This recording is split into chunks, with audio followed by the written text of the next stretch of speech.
Ladies and gents, welcome to a playoff three for two players who won 3-0 in their first round.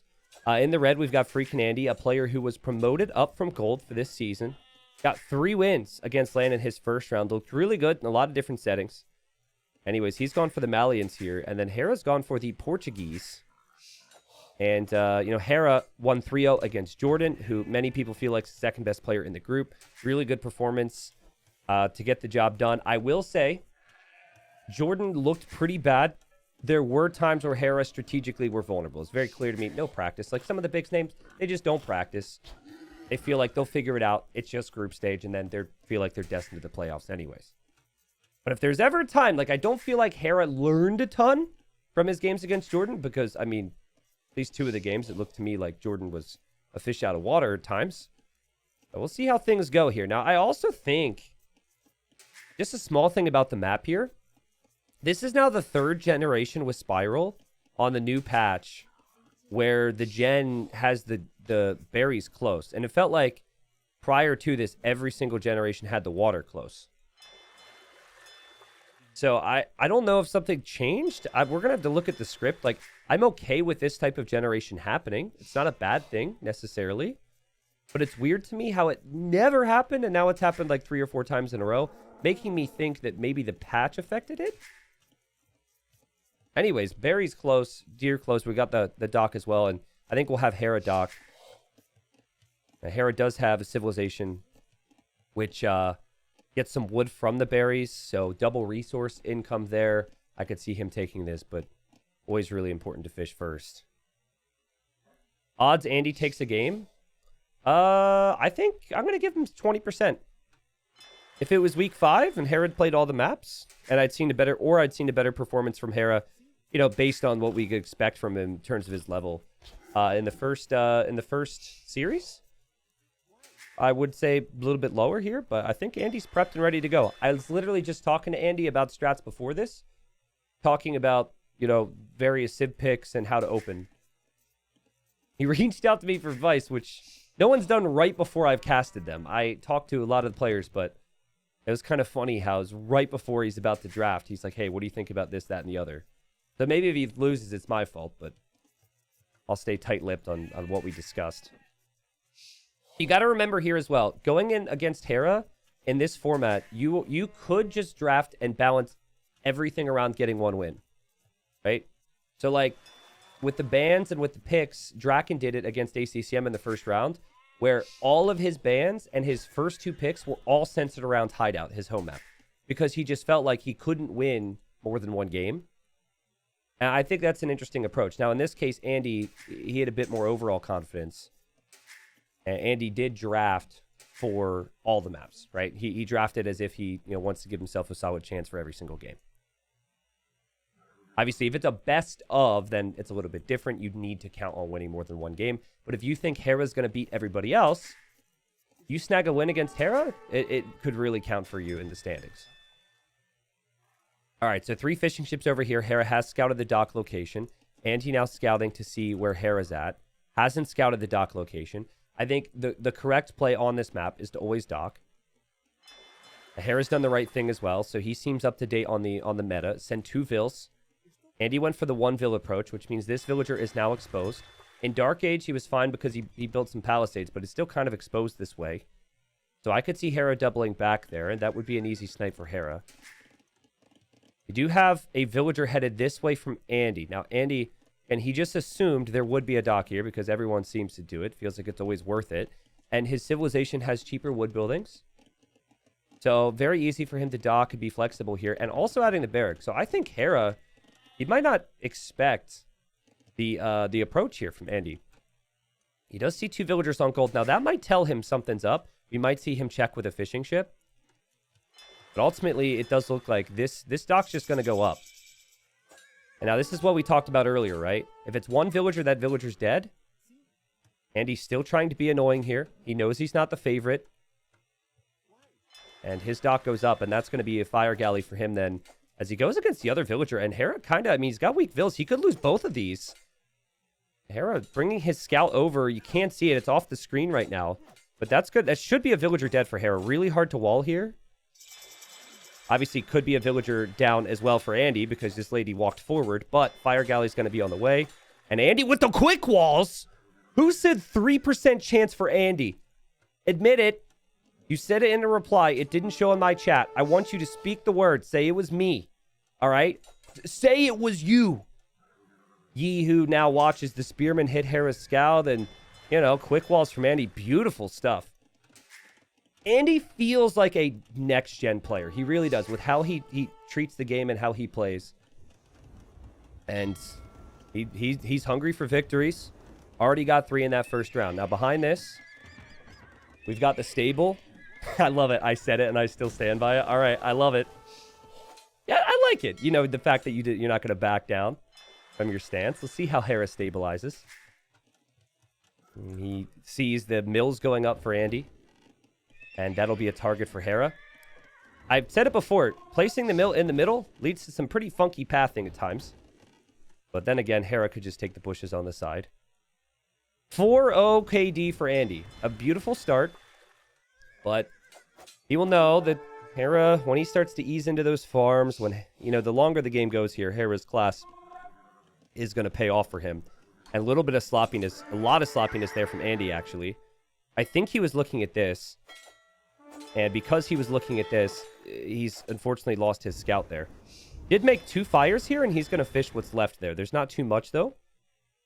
And I'm starting to see some issues with spending that wood right now for freaking Andy. So we'll see if he goes for farms. Hera might think about the same. There's just 3 villagers here on the berries right now. So keep in mind, Hera with the Portuguese, he's got wood, and he's got food coming in at the same time with all these berries. So it's just a really nice position to have as the Portuguese. You could start to see Andy maybe struggling to get land control. I think that's a worrying sign. Yeah, I've seen a lot of these scouts go down for Andy. He's in so many different spots. He did defend his fish, though. And he'll transition into farms. Hera is going to... You don't need to ask him twice or tempt him to make more scouts himself. And he's got forging already. So the spearmen will do extra damage. And then obviously the scouts too. Could definitely see Hera coming forward to tower this. It's not a very Hera thing, but it is a situational thing. If your opponent's just walled in like that, and they don't have army to kill your scouts, I think it could make sense.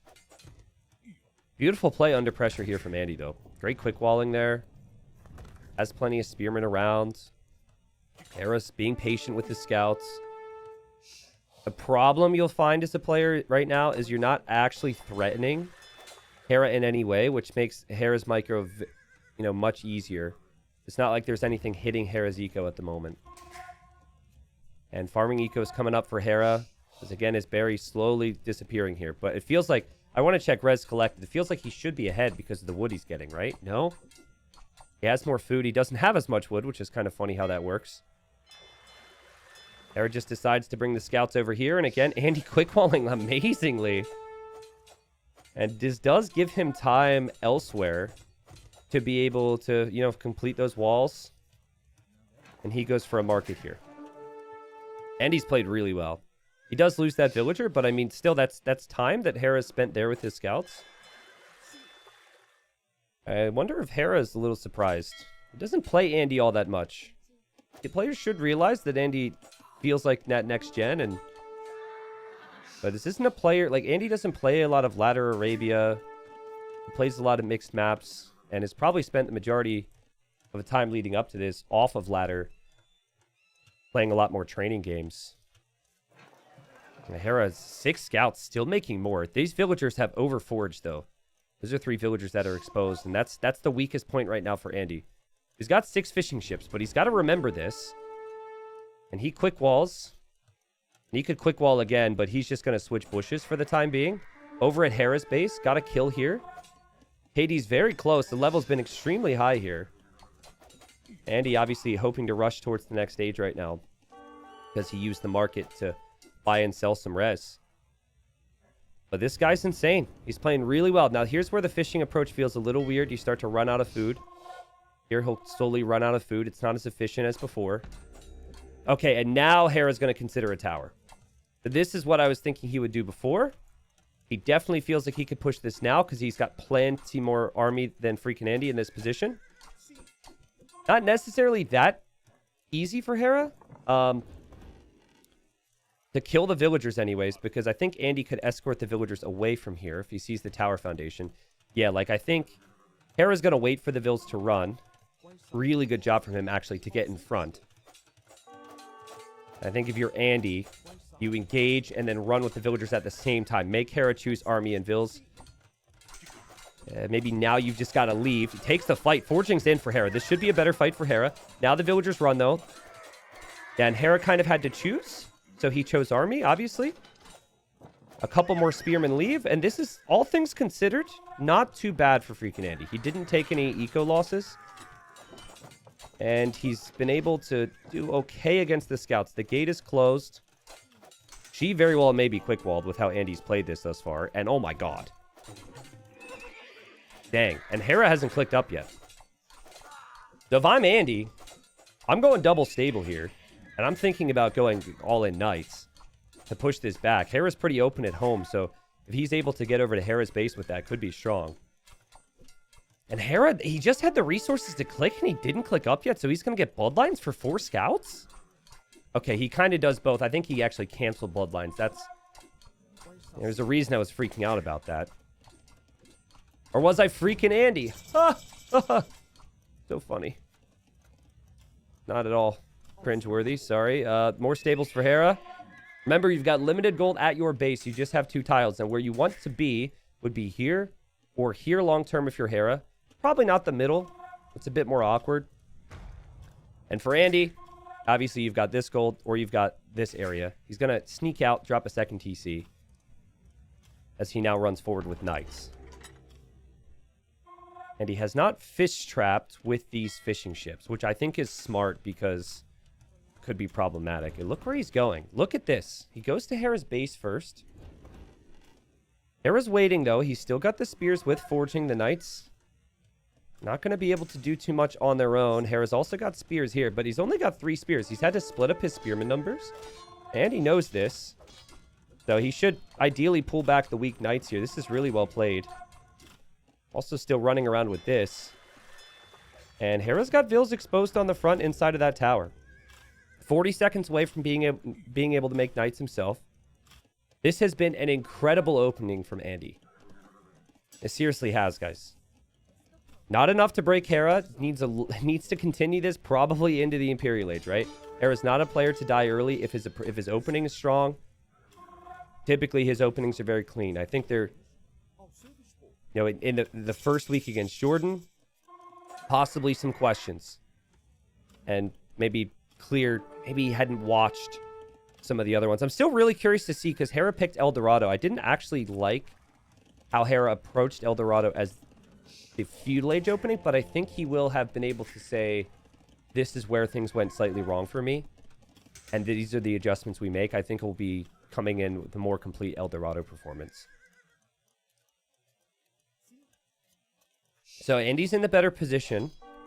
Hera, though, he's going to have a lot of army. He's got pikes. He'll have light cav running around. He's got a forward position. Andy does have gold over here. He's gone double monastery, but that could be a little tricky to invest into too many monks. Obviously, too many monks, if there's light cav out, could be problematic. The light cav are actually over here. Look at that micro. Like, I just let my ship die. Hera actually lures the ship away, but I still got to appreciate that. Also have to appreciate the fact that Hera's chased this down. Hera deletes his monastery. That was a mistake. He tried to delete a palisade wall, I'm pretty sure. Well, it's moments like these that we were reminded that certain players are human, guys. That could kind of affect his snowball. It slows him down a little bit. Andy with better eco upgrades. Andy with good army. Andy building up stone. I mean, he saw this, and he might be worried a bit of an all-in comes. I love how he abandoned this area. I thought he would over-chop this earlier. But Hera, he doesn't seem to know that Andy's over here right now. This would be the area to pressure. As we actually see atonement from Andy. It's kind of a funny tech to see. I think he's believing it's an all-in monk play from Hera, so he wants to go for atonement to convert monks from Hera. But will he have the protection for his monks? I think that's my concern. The light cap should have a lot of value right now for Hera. There's a couple spears, but it's nothing crazy. Right there. A monk already goes down to light cap, and now there's more light cap on the way. This is a great position for Hera aggressively. And he loops from the right, and Andy doesn't see this. Andy's worried he's going to lose his buildings here. Here goes Hera. And he's happy to trade away light cap to kill monks. He kills all the monks right there. So you've got pikes against knights. You've got monks against knights. You've then got light cap against monks. How can you be stopped if you're Hera? And he converts the monastery with the quick redemption upgrade. And Hera wants to just run right in here in a second. Now, Andy's concerned about this. He just has the stone for a castle. He's going to try and drop a castle here. This could so easily be denied. But Hera's monks don't all have conversion juice. They're not all ready. And Andy takes the fight. One of them is ready. So it seems like Hera will win the fight. Will Andy get the castle up? Well, I mean, Andy is definitely going to get the castle up. There's no doubt, right? That castle, well, he actually stopped building. Okay. This is worrying. Castle's still going to go up, but Hera's played so well here. Very well played to hold this position. Just lots of army from Hera in this game. But he has lost most of his light cap. He will lose a lot of his pikes. He has villagers here that now need to leave.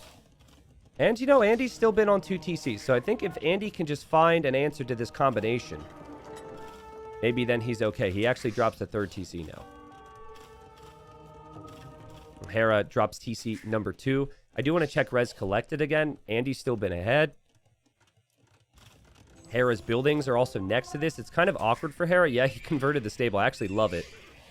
But, like, now what do you do with these, with any monks that come out of here? Do you go this way?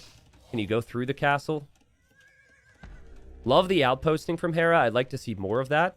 And Town Watch coming in. I had one thing I will share with you, because Andy was asking me for some small tips before this, was I said, outpost like a madman. People aren't doing enough of it. That's what I said for Spiral. And Hera's doing that right now. And as long as he completes some of these outposts, he's going to be able to see a lot. Hera just continues to convert buildings here. And he could use them. And Andy, I mean, again, beautiful damage control here. He still maintains his eco lead. He's mainly booming right now. He's not really producing a lot of army. He did try and counterattack at one point. He does have monks in the middle. He's going to even snag relics possibly. But this feels like Hera should be able to pick his spots. The main thing for Hera is I'm just surprised we're not on 3 or 4 town centers. But maybe it's not so surprising when he continues to be so aggressive here. And there goes Hera with his monks. He's going to lose 2 monks as he tries to get a little greedy there and convert the stable. This is funny to see Andy re-wall this when Hera can simply just delete the house. And Hera's going to TC the middle. So that's a sign that he really feels like he's got control. And guys, what we're seeing right now is we're seeing the benefit of being Portuguese. Every single unit that Hera's been fighting with, well, that's actually not true because he said pikemen and light cap. But what I was going to say, like the monks, the knights, any archers, it's just all cheap. It's really strong. Finally, Hera starts to hit this side. I think Hera's going to be surprised to see all of this. And light cap going in. Nice gating from Andy. Light cap from Hera miss out on some monks, but there's going to be another one there. Again, the beauty of the light cap. God, I love it. Like, I love how frequently we see light cap these days because there's so many monks. It's such a smart thing in today's meta. This game is incredibly messy, though. There's so much happening. Hera's going to lose his monks. Hera will eventually lose these knights underneath the TC. Hera's still 15 villagers behind. Idle time has been insane for Andy, but if Andy just knew about this, he could maybe deny that TC. Andy with fish traps that I would place. And does he know that Hera's got that castle in the middle right now? He does, or not castle, TC, he does not. It feels like this is where you start to see Hera's villager count climb. This has been an amazing game, guys. It's truly been amazing. On both sides of the game. Does Hera see those vills? Didn't. Well, actually, he did. Yeah, and he's now going to be active over there. Andy, I don't know if he's going to see... he might sense it. Wow, look at being heads up. He might have saw something on the shoreline there. Really impressive. Hera has to run away with his own monks here. But Andy has atonement, so he can convert. Look at this! He kills Hera's monk. He converts Hera's monk. Here, the walls didn't get down completely. The TC completes. Does he garrison right away? There's a lot going on. Hera's finding good villager kills. Oh, that's a huge, huge moment for Hera. But we also, you know, they were paying attention to this. Oh, God, there's just monks everywhere. Holy crap. I mean, the armies are ridiculous. This is a big problem for Andy, though. Hera's now tied the villager count. Still, I mean, I think what Andy needs right now is he needs his own Lycav. He's got so much on food. He needs his own Lycav. And you know, combine it with monks. He's going to drop a castle here. He's going to push this. Which is kind of interesting, right? Because this is Andy's side. Holy monks, dude. There's monks, there's Lycav, there's pikemen, there's camels, there's knights. We saw Gabetto, there's siege. And Andy, who was promoted up from gold, is playing incredible against second place Season 2 player Hera. Hera got, what, 13 or 14 wins in the group stage, and then obviously got second in the playoffs. And he's still hanging alive. Like, it just feels sometimes like players are just gonna eventually, like, players like Hera, they're gonna bend, but especially if they have the army control, they're not gonna break. But right now, I mean, monks are just switching sides all the time. It's a pretty ridiculous sight, but right now, great job from Andy to apply pressure to Hera. So, couple knights go over here from Andy. Look at the expansion. Look at the armies everywhere. This map is ridiculous. Again, I think right now the missing ingredient to the push for Andy is to make his own Lycav. There's not many pikemen anymore. And it's just like a little weird conversion monk war in the middle. With a couple of Lycav here, all those monks go down. I mean, he does have really good monk micro. So, you know, I guess it's kind of working. But it just feels like a little wasteful to not consider Lycav. Hera saw these knights over here. I mean, what do I say about this game? The level's ridiculous. Res collected. Andy's still ahead. But Hera's taken the better of the trades and has killed a lot of monks. Also has converted a few monks. Now he's going to try and convert Gabetto. And the Gabetto will switch sides here. And again, a couple Lycav there. Maybe things change. I notice, like, monks are definitely more of a meta thing now. Hera's not noticing this raid. I think those knights were actually converted. But players get a little too fixated on staying on monks at times. Or so I feel, but it's when they're really good with them. It's like a player who makes knights every game, or Lycav every game, or archers every game. If they're good at it, they're comfortable with it, right? They're going to continue to do it. They're trying to raid here. We'll see if that does anything. Andy raiding here, and this game is just like, guys, there's stuff dying all the freaking time. And then there's just random monks switching sides. I feel like Hera has less gold control, which will be rather interesting to think about. We have not seen a spiral game this ridiculous. Who thrives in the chaos more, Hera or Andy? Because look, there's gold here, and then there's gold here for Andy. I guess Hera does have the middle gold, but that feels so exposed. I swear, if we don't see the Lycav upgrade from Andy, I'm going to scream. Just 4 Lycav. It kills all the monks, and you win this game. Just Q Lycav. It's because he lost his stables, maybe. I don't know. He keeps tossing Gabetto away. Hera just keeps making more monks. This gives Hera time to stabilize. This is insane, man.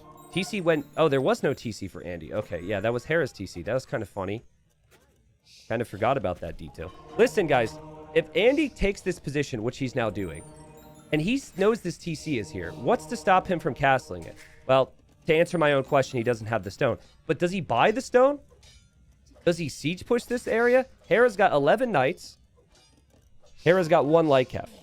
And for Andy, we've got 9 monks. He won the monk war. And Andy's got 6 Gabetto. Andy is on the way to the Imperial Age. Hera is going to drop stables and try and raid from the sides. We see Tigui, which has been buffed somewhat recently. So now it's actually pretty decent at helping deal with raids. Your TCs will fire arrows when not garrisoned, and they fire more arrows than they did in the past. Andy has come prepared here for TTL. He's ready to go. And Hera's going to click imp as well. Andy making a demo here. I love to see that.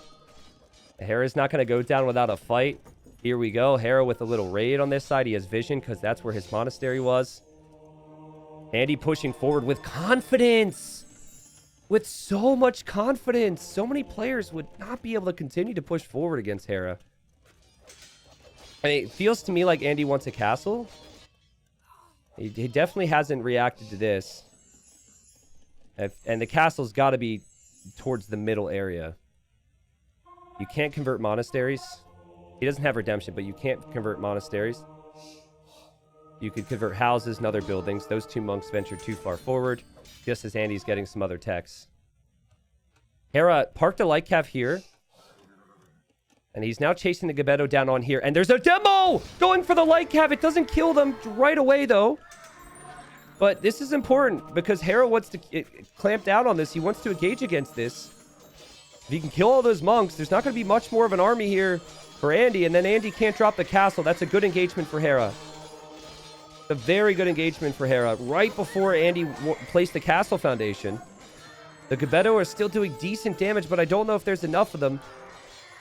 Andy's castle could be denied. It's at 50%. He's got to click this like crazy. And Hera's back with army now, guys. He's got big army counts.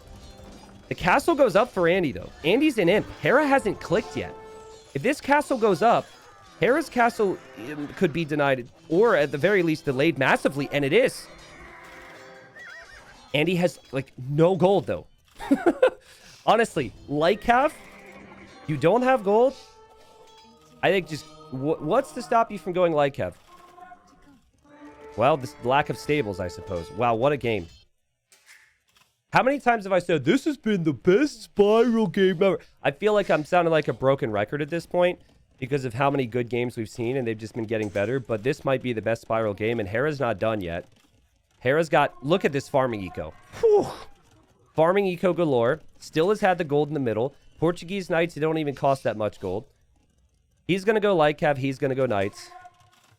But can he damage a player that has ballistics and bodkin, which affects the castles and the TCs at this point? It feels like Castle Age Knights will die pretty quickly to all the fortifications that are up right now for Andy. And Gebetto also pretty high attack unit. Let's see. Tigui TC. Andy's really continuing with Gebetto. There's the stables. That makes me happy. Hera did see this. Andy knows he's been spotted, though, and he even walls this in. Guys, Andy is amazing. This guy's incredible. He is incredible. This is Hera we're talking about. This is what Titans League's about, baby. Promoted up from gold after winning his group. And he's like freaking TC dropping Hera right now. Like, what? Oh, God, don't lose your trap. Don't lose your trap. Don't lose your trap. That could be converted. I love how bold he is at times, just moving forward. And you can clearly see the speed as well. Hera still no Imperial Age. Hera with limited gold at the moment. And these Gebetto, which he continues with, will not be easy for Hera to stop because of their high attack right now. And Hera is going to TC the TC from Andy. So we have a TC war. Portuguese have no TC bonuses, in case you were curious. Hera wanted to drop a castle here, but it was way too close to the Tigui TC, and they used to drop it up. But, I mean, that's like 40 vills moving around. And he's also still getting pushed on this side. Hera's in trouble here. Again, I don't think Hera's had a poor game here. But there was some question after his performance against Jordan, because I know Jordan had struggled. It was just thinking, is this the moment, right? Early rounds, big name. Can a prepared player come in and say, come week 3, come week 4, and come week 5, it's going to be so much harder for some of the other participants who are playing these big names to get wins. Can I get wins in round 1 or round 2? Can I show up and be prepared and be confident? And freaking Andy, he gets the win in the first game, and who's to say he can't win this whole freaking series? Very well played. That level was ridiculous. Like, Hera had an amazing game. We have seen Hera win games like that so many times. Andy sees the whole map. He didn't outpost like a madman. He's dropping another castle here. And, I mean, guys, his macro, like, and for those of you that really like APM, Okay, Hera's actually still way above. I was like, there's no way Hera still had more. Well, Hera moved his army a lot more, apparently. But it was the decisions and the positioning from Andy there. 56k resources collected. More of every single resource. Again, this was a player who was just promoted up to Plats. That's hype for him. Andy, 4 wins out of 4 games thus far in TTL. 2 more games left to go in this series. That's hype, man. That is really, really hype. I do want to say, like, a lot of this was like Andy hype, Andy hype, Andy hype. I think for Hera, he really felt as though he could just break Andy on 1 TC. And he was very late to expanding to his economy. And the main thing that I think we have to point out here, Hera had so much army control, lost this position. That's a big part of Spiral, right? And it wasn't really part of his focus. Like, if you look at Hera's scouting, look at his vision, look what he's thinking. He is here, but he's not really expanding into the darkness too much. Whereas if you look at Andy, this, it feels like he expanded more towards that darkness and more towards those corners a little more, where the gold and stone branches out. So I think that was part of it. And I think that is definitely Andy having played the map a little bit more too. He had a really good sense of where to be, and that's probably from just getting lots of games in. Anyways, that could possibly motivate Hera there. Great start to this series. That is ridiculous level. I am pumped, baby. 2 to 3% for Andy. Who said it?